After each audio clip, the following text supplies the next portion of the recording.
যুক্তরাজ্যের শীর্ষস্থানীয় দৈনিক দ্য গার্ডিয়ান জানাচ্ছে যে British MP tulip Siddique Bangladesh সরকারের প্রধান উপদেষ্টা ডক্টর মোহাম্মদ ইউনূসের যুক্তরাজ্য সফরের সময় তার সাক্ষাৎ চেয়ে একটা চিঠি লিখেছেন।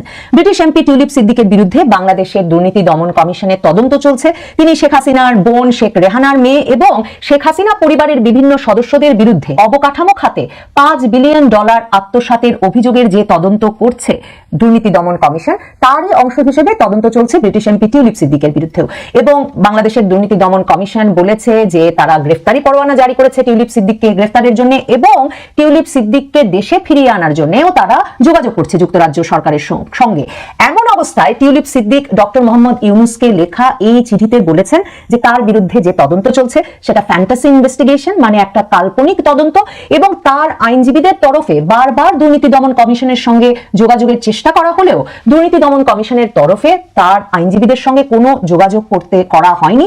এবং তিনি এও বলছেন যে একটা গ্রেফতারি পরোয়ানা জারি হয়েছে বলে তিনি জানতে পারলেও দুর্নীতি দমন কমিশন বারবারই র্যান্ডম অ্যাড্রেসে, অর্থাৎ বাংলাদেশের বিভিন্ন ভুলভাল অ্যাড্রেসে তার নামে চিঠি পাঠাচ্ছেন। তিনি এখন পর্যন্ত কোনো যোগাযোগ স্থাপন করতে পারেননি দুর্নীতি দমন কমিশনের সঙ্গে। ডক্টর মোহাম্মদ ইউনূসকে লেখা এই চিঠিতে টিউলিপ সিদ্দিকী আরো বলছেন যে তিনি জন্মেছেন, বড় হয়েছেন এই দেশে এবং এখানেই হ্যামস্টেড এবং হাইগেট এলাকার এমপি হিসেবে তিনি কাজ করছেন এবং রাজনীতিতে তিনি ক্যারিয়ার গড়ে তুলেছেন। বাংলাদেশে তার কোনো ব্যবসায়িক স্বার্থ বা সম্পত্তি নেই। কাজেই একটা যে ভুল বোঝাবুঝি হিসেবে তিনি অভিহিত করছেন দুর্নীতি দমন কমিশনের এই মামলা এবং তদন্তকে, তিনি বলছেন এই ভুল বোঝাবুঝির অবসানের জন্য ডক্টর মোহাম্মদ ইউনূসের সঙ্গে তার দেখা হওয়া দরকার। ডক্টর মোহাম্মদ ইউনূস লন্ডনে আসছেন, যুক্তরাজ্য সফরে আসছেন বাংলাদেশ ব্যাংকের গভর্নর আহসান এইচ মনসুর এবং দুর্নীতি দমন কমিশনের চেয়ারম্যান ডক্টর আব্দুল মোমেনকে সাথে নিয়ে। এই দুইজনকে সাথে নিয়ে কেন তিনি যুক্তরাজ্যে আসছেন সেটার ক্ষেত্রে ধারণা করা যায় যে আগস্টে শেখ হাসিনা সরকারের পতনের পর থেকেই ব্রিটেনের শীর্ষ আইন সংস্থা ন্যাশনাল ক্রাইম এজেন্সি অত্যন্ত ঘনিষ্ঠভাবে বাংলাদেশ ব্যাংকের আন্তর্জাতিক আর্থিক অপরাধ তদন্তকারী ইউনিট এবং দুর্নীতি দমন কমিশনের সঙ্গে ঘনিষ্ঠভাবে কাজ করছে এবং শেখ হাসিনা সরকারের সময়কার প্রভাবশালী রাজনৈতিক এবং ব্যবসায়ীদের যুক্তরাজ্যে থাকা সম্পদের খতিয়ান বের করার কাজ করছে এই national crime agency, Bangladesh bank এবং দুর্নীতি দমন কমিশনের সঙ্গে ঘনিষ্ঠভাবে কাজ করে। সম্ভবত সে কারণেই আহসান এইচ মনসুর এবং আব্দুল মোমেন, মানে দুর্নীতি দমন কমিশনের চেয়ারম্যান এবং বাংলাদেশ ব্যাংকের গভর্নরকে নিয়ে ডক্টর মোহাম্মদ ইউনূস যুক্তরাজ্যে আসছেন। কারণ ডক্টর মোহাম্মদ ইউনূস ব্যক্তিগতভাবে অত্যন্ত উৎসাহী যুক্তরাজ্যে আওয়ামী লীগের ক্ষমতাচ্যুত সরকারের এই সয় সম্পত্তির খতিয়ান বের করতে। এবং জানুয়ারি মাসেই তিনি সানডে টাইমস, ব্রিটেনের পত্রিকা সানডে টাইমসের সঙ্গে এক সাক্ষাৎকারে স্পষ্টতই বলেছিলেন যে এগুলো তো চুরি নয়, এগুলো প্রকাশ্য ডাকাতি এবং বিপুল পরিমাণ সম্পদ রয়েছে যুক্তরাজ্যের সরকারের উচিত এসব তদন্ত করে বের করা এবং সেই তদন্ত শেষে সম্পদ বাজেয়াপ্ত করে বাংলাদেশে ফেরত পাঠানোর ব্যবস্থা করা। সানডে টাইমসের সঙ্গে জানুয়ারি মাসে দেওয়া ওই সাক্ষাৎকারে ডক্টর ইউনূস টিউলিপ সিদ্দিকীর বিষয়েও মন্তব্য করেছিলেন। তিনি বলেছিলেন টিউলিপ সিদ্দিকীর উচিত, যদি তিনি এই প্রকাশ্য ডাকাতিতে জড়িত থাকেন, ক্ষমা চাওয়া এবং পদত্যাগ করা। তখনও মন্ত্রিত্ব থেকে পদত্যাগ করেননি টিউলিপ সিদ্দিক। কাজেই টিউলিপ সিদ্দিকীর বিষয়েও ডক্টর মোহাম্মদ ইউনূসের ধারণা কি ধরনের সেই সাক্ষাৎকারে সেটা পরিষ্কার হয়। ডক্টর মোহাম্মদ ইউনূস ওই সাক্ষাৎকারে আরো বলেছিলেন যে এ ধরনের যে কোনো তদন্তকে রাজনৈতিক উদ্দেশ্য প্রণোদিত হিসেবে বিবেচনা করার বা অভিহিত করার সুযোগ থেকেই যায়। কাজেই খুব গুরুত্বপূর্ণ হবে টিউলিপ সিদ্দিকী সহ শেখ পরিবার বা শেখ হাসিনার পরিবার লন্ডনে, যুক্তরাজ্যে কোন কোন ফ্ল্যাট কিভাবে পেয়েছিলেন, সেই ফ্ল্যাটগুলো কিভাবে তারা ব্যবহার করছিলেন, কোন এখতিয়ারে, কোন চুক্তিতে, সেসব বের করা এবং সেসব ফ্ল্যাটের ভেতরে কোনো অনিয়ম পাওয়া যায় কিনা তা খতিয়ে দেখলেই যুক্তরাজ্যেই বেরিয়ে আসবে যে এসব অভিযোগ রাজনৈতিক উদ্দেশ্য প্রণোদিত কিনা।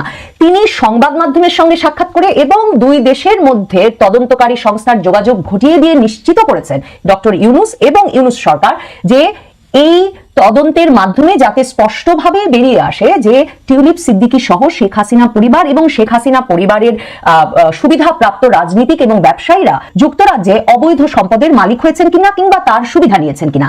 এই অবস্থায় ভাববার তেমন কোনো কারণ নেই যে ডক্টর ইউনূস টিউলিপ সিদ্দিকের লেখা এই চিঠিতে সাড়া দিয়ে তাকে সাক্ষাৎ দেবেন এই যুক্তরাজ্য সফরের সময়। তবে টিউলিপ সিদ্দিক যেহেতু কোনো সাড়া পাচ্ছেন না দুর্নীতি দমন কমিশনের সঙ্গে যোগাযোগ করে, কিংবা তার আইনজীবীরা পাচ্ছেন না, কাজেই সেদিক থেকে এই চিঠিটিকে প্রকাশ্য করে দিয়ে তিনিও একটা বড় ধরনের প্রশ্নের জন্ম দিলেন এই তদন্তের স্বচ্ছতা নিয়ে। টিউলিপ সিদ্দিক সরাসরি তো বলছেনই এটা ফ্যান্টাসি ইনভেস্টিগেশন, একটা কাল্পনিক তদন্ত।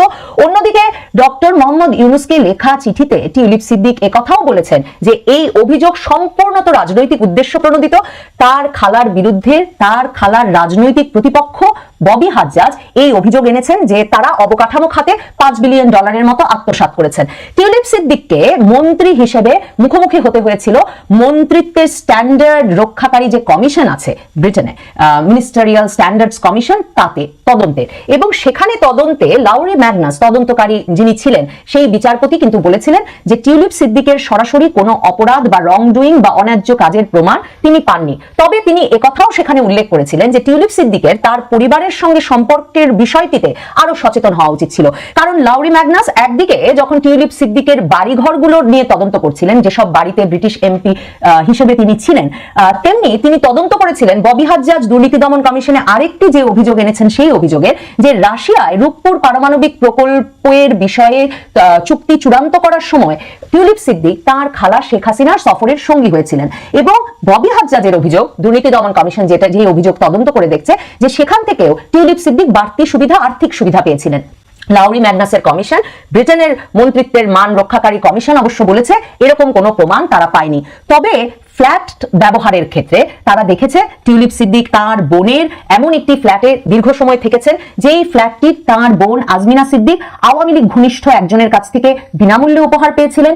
এরপর টিউলিপ সিদ্দিক কিংস ক্রসে একটা ফ্ল্যাটে দীর্ঘ সময় থাকতেন, যেই ফ্ল্যাটটি আবার তার বাবা মা অর্থাৎ শেখ রেহানা এবং টিউলিপ সিদ্দিকের বাবা এরা দুজন পেয়েছিলেন আওয়ামী লীগ ঘনিষ্ঠ আরেক নেতার কাছ থেকে।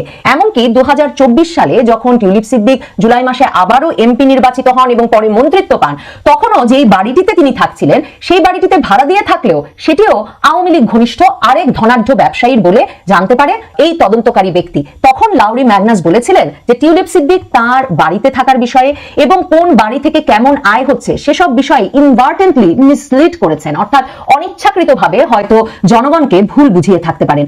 এই সব নিয়ে অস্বস্তি এবং তদন্তের মধ্যে টিউলিপ সিদ্দিককে গত জানুয়ারিতে তার মন্ত্রিত্ব ছাড়তে হয় এবং তখনও কিয়ার স্টারমার ব্রিটিশ প্রধানমন্ত্রী তাকে বলেছিলেন যে তার জন্য আবারও মন্ত্রিসভায় যোগ দেওয়ার দুয়ার সবসময় খোলা থাকবে এবং তিনি শেষ পর্যন্ত টিউলিপ সিদ্দিককে সমর্থন জানিয়ে গিয়েছিলেন। কিয়ার স্টারমার সে সময় বড় ধরনের অস্বস্তির মধ্যে পড়েন এবং বড় ধরনের সমালোচনার মুখে পড়েন তার দল লেবার পার্টির ভেতর থেকে যে টিউলিপ সিদ্দিকের প্রতি তিনি দুর্বলতা দেখিয়েছেন। অভিযোগ ওঠা মাত্রই মন্ত্রিত্ব থেকে অপসারণ করা উচিত ছিল প্রধানমন্ত্রীর এই মন্ত্রীকে, কিন্তু টিউলিপ সিদ্দিকের ঘনিষ্ঠ বন্ধু হওয়ায় কিয়ার স্টারমার তা করেননি। এমন সমালোচনা ছিল কনজারভেটিভ লেবার উভয় তরফে, এমনকি ব্রিটিশ সংবাদ মাধ্যমও এই নিয়ে প্রশ্ন তুলেছিল। লেবার পার্টির যথেষ্ট সমর্থন যদি এই এমপির প্রতি এখনো বহাল থাকে, ব্রিটিশ এমপি টিউলিপ সিদ্দিক তার দলকে যদি তার পেছনে পান, তাহলে নিশ্চয়ই ক্ষমতাসীন লেবার পার্টি ডক্টর মোহাম্মদ ইউনূসের সফরের সময় এবং দুর্নীতি দমন কমিশনের চেয়ারম্যান, বাংলাদেশ ব্যাংকের গভর্নর সহ এই সফরের সময় চাইবে যে ব্রিটিশ এমপি টিউলিপ সিদ্দিকের সঙ্গে ডক্টর মোহাম্মদ ইউনূসের সাক্ষাতের মাধ্যমে এই তদন্তে ব্রিটিশ এমপির আইনজীবীরা তাদের মতামত, তাদের তরফের বক্তব্য তুলে ধরার সুযোগ পান। এখন দেখা যাক ডক্টর মোহাম্মদ ইউনূস টিউলিপ সিদ্দিকের সঙ্গে দেখা করেন কিনা, দেখা যাক ক্ষমতাসীন লেবার পার্টির তরফে ব্রিটিশ এমপি টিউলিপ সিদ্দিককে ততটা সহায়তা করা হয় কিনা বা ততটা সমর্থন জানানো হয় কিনা যেই ইঙ্গিতে বা যেই অনুরোধে ডক্টর মোহাম্মদ ইউনূস শেখ হাসিনা পরিবারের এই ব্রিটিশ এমপির সঙ্গে সাক্ষাতে রাজি হবেন। কিংবা টিউলিপ সিদ্দিক হয়তো শুধু এটুকুই চাইছেন যে তার আইনজীবীদের সঙ্গে দুর্নীতি দমন কমিশনের একটা আইনি সম্পর্ক তৈরি হোক এই প্রকাশ্য চিঠির মাধ্যমে। ডক্টর মোহাম্মদ ইউনূসের প্রেস অফিসের তরফে বলা হয়েছে যে ছুটি চলছে, কাজেই তারা কোনো চিঠি পাননি, কিন্তু টিউলিপ সিদ্দিক সম্ভবত চিঠির বিষয়টি জানান দিতেই এই চিঠি ব্রিটিশ সংবাদ মাধ্যম গার্ডিয়ানে প্রকাশ করে দিলেন। টিউলিপ সিদ্দিকের উপরে বাংলাদেশের দুর্নীতি দমন কমিশনে চলা এই তদন্ত নিয়ে, তার বিরুদ্ধে গ্রেফতারি পরোয়ানা জারি হওয়ার খবর নিয়ে, কিংবা তার ক্ষমতাচ্যুত খালার সঙ্গে মিলে তিনি বাংলাদেশে এবং যুক্তরাজ্যে অবৈধ সম্পদের মালিক হয়েছেন, এমন সব অভিযোগের মুখে প্রচন্ড চাপের মুখে আছেন এই ব্রিটিশ এমপি টিউলিপ সিদ্দিক। শুধুমাত্র মন্ত্রিত্ব ছেড়ে দিয়ে জানুয়ারি মাসেই তিনি ব্রিটেনের পত্রপত্রিকাগুলোর শিরোনাম থেকে মুক্তি পাননি। এখনো প্রায়শই ব্রিটেনে, যুক্তরাজ্যে তিনি তার দরজা খোলা মাত্র ভিড় করা সাংবাদিকরা তার কাছে জানতে চাইছেন যে বাংলাদেশে তার বিরুদ্ধে যে তদন্ত চলছে সে বিষয়ে তিনি কি জানেন, বাংলাদেশে তার বিরুদ্ধে যে গ্রেফতারি পরোয়ানা জারি হয়েছে সে বিষয়ে তার কি প্রতিক্রিয়া। এই অবস্থায় টিউলিপ সিদ্দিকের জন্য এই চিঠিটি সম্ভবত খুব জরুরি ছিল লেখা, যেখানে ডক্টর মোহাম্মদ ইউনূসকে তিনি এটাও বলেছেন যে তিনি আশা করেন ডক্টর মোহাম্মদ ইউনূস বুঝতে পারবেন যে এই সব অভিযোগের দায় থেকে মুক্ত হয়ে তার জন্য কতটা গুরুত্বপূর্ণ হ্যাম্পস্টেড এবং হাইগেট এলাকার জনগণের জন্য, তার দেশের জন্য অর্থাৎ যুক্তরাজ্যের জন্য তার কাজ করতে পারা। তবে টিউলিপ সিদ্দিক আগামীতেও এই কাজ করার সুযোগ পাবেন কিনা, লেবার পার্টিতে গড়ে ওঠা তার ক্যারিয়ার, যে ক্যারিয়ারের কথাও তিনি এই চিঠিতে উল্লেখ করেছেন, সেই ক্যারিয়ার তিনি কতটা টিকিয়ে রাখতে পারবেন, তার রাজনৈতিক ভবিষ্যৎ কি হবে, আগামীতে লেবার পার্টির নমিনেশন পাওয়ার ক্ষেত্রে তিনি বিবেচিত হবেন কিনা, সেই সব কিছু অর্থাৎ টিউলিপ সিদ্দিকের রাজনৈতিক ক্যারিয়ার আসলে অনেকটাই নির্ভর করছে বাংলাদেশে চলা এই দুর্নীতি দমন কমিশনের তদন্তের উপরেও। কারণ মনে রাখতে হবে, ব্রিটেনের শীর্ষ আইন সংস্থা ন্যাশনাল ক্রাইম এজেন্সি ঘনিষ্ঠভাবে কাজ করছে দুর্নীতি দমন কমিশন এবং বাংলাদেশ ব্যাংকের সঙ্গে, এবং সেই কাজের সূত্রে সম্প্রতি ব্রিটেনের ন্যাশনাল ক্রাইম এজেন্সি বাজেয়াপ্ত করেছে সালমান এফ রহমানের পুত্র এবং ভাতিজার 90 মিলিয়ন পাউন্ডের সমপরিমাণ সম্পদ। ব্রিটেনের ভেতরে বাইরে ন্যাশনাল ক্রাইম এজেন্সি যাতে ব্রিটিশ এমপি টিউলিপ সিদ্দিকের ফ্ল্যাটগুলো কোথা থেকে এলো, কি এখতিয়ারে, কিভাবে তিনি এবং তার পরিবার ব্যবহার করেছেন সেসবেরও তদন্ত শুরু করে, সে চাপও আছে সংবাদ মাধ্যম এবং রাজনৈতিক পরিসরে।